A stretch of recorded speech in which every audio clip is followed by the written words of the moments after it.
terrible. Donc les gens, il y aura les gens qui vont mourir dans quelques jours. Donc je vous annonce déjà que Kengo va mourir dans quelques jours. Tu annonces la mort de Kengo bien avant. Je révèle ça, je suis ça. Je révèle que Kengo va mourir dans quelques jours. Je révèle aussi que beaucoup de gens qui sont avec Kabila vont mourir. Et généralement c'est ceci. Nazo, je vous annonce ceci. Si Félix est président comme vous le prétendez là, je lui donne une seule condition. Boye Bissaye, s'il fait ça, s'il vit, moi je meurs. S'il le fait, dans les 3 jours qui suivent, il va mourir. Mais dans le discours, Tango Azaraki élu, dans le discours, na Top Congo. Je me rappelle vers 3h du matin. Très bien. Vers 3h du matin, à Top Congo, à que parmi ma priorité, corps ya papa na yepeko ya. Voilà pourquoi na lobby que yo lobby bien à lobby que ngana lobby aya nango. Tozo maintenant na discute comment na pratique. Soki aye na corps wana bakuni yango awa na mabele ya Congo. Dans les 3 jours qui viendront, il va mourir. Si lui soki ya kufi tenga na kufi. Ozolana soki ya kufi tenga na kufi. Parce que ayebi d'abord qui était son père, makamuni papa na salaki, ayebi pe ba alliance satanique na o ba benga ba pacte satanique o ya salina kabila. Donc, je vous donne la plus grande preuve. Parmi les événements qui vont se passer, il y aura sa mort. S'il ose amener Korwana, Soki Aza président. Moi, je vous dis, il n'est pas président.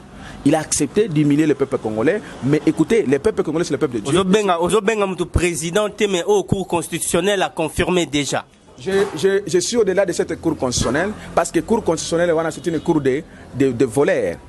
Malheur aux magistrats injuste qui refuse la justice au peuple de Dieu. Il n'y a pas une cour constitutionnelle au Congo. Il y a un arrangement, il y a une bande de gens. Alors bonjour et bon dimanche à tous. Nabi atobe talisolo na linga la po bandele ba yokate. Don ngana lo baga kimoni mboko tozali omona mutu mwindo azati. Donc mindele na mindele ba touriste na ba touriste. Donc vous allez remarquer que non mingi pe ba mikolo. Don ngana pe tabou. Na sali constat moko na voyage na ye depuis Bruxelles. Banda Bruxelles ti awa na moni ata de tolobaka ko tala document. Batali document te au vu avion na Bruxelles oye awa. Awa pe na sali constat banda na sali checking na koti na sala ya transit tina ke nous en avion mbila zati. Donc ça veut dire mutu so aza awa abokende ba côté na biso sans mukanda, donc il suffit que mukanda zara propre pour bautana na nini boarding pass et tout pareil. Alors mboka oyo ekangami na Mauritanie, donc eza pembeni kangami tie toi déjà en Europe, mais eza pembeni na Mauritanie, ya pembeni na sud ya Maroc. Donc il faut ce qu'on koyeba na bato bazolinga baya ba côté na biso kuna ba mikili. Ce qui est commis dans Mboga, donc on commis déjà Mikili, pour les déjà Mikili.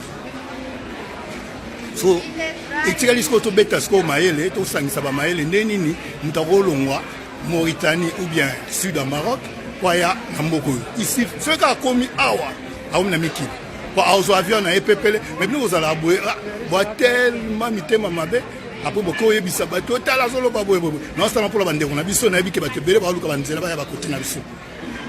Alors, ndeka ezalaka mboka nyonso yana ba découverte nango, c'est que j'ai découvert et moi je partage avec vous. Donc bon mekana otala pichu mwana yolo yonto linga masolongo donc ce ka okomisi mutu awa akomi mikili asomba bien na ye asombi masolo na ye amati avion akomi ne côté wana côté na pas obimane pepele pour contrôler été.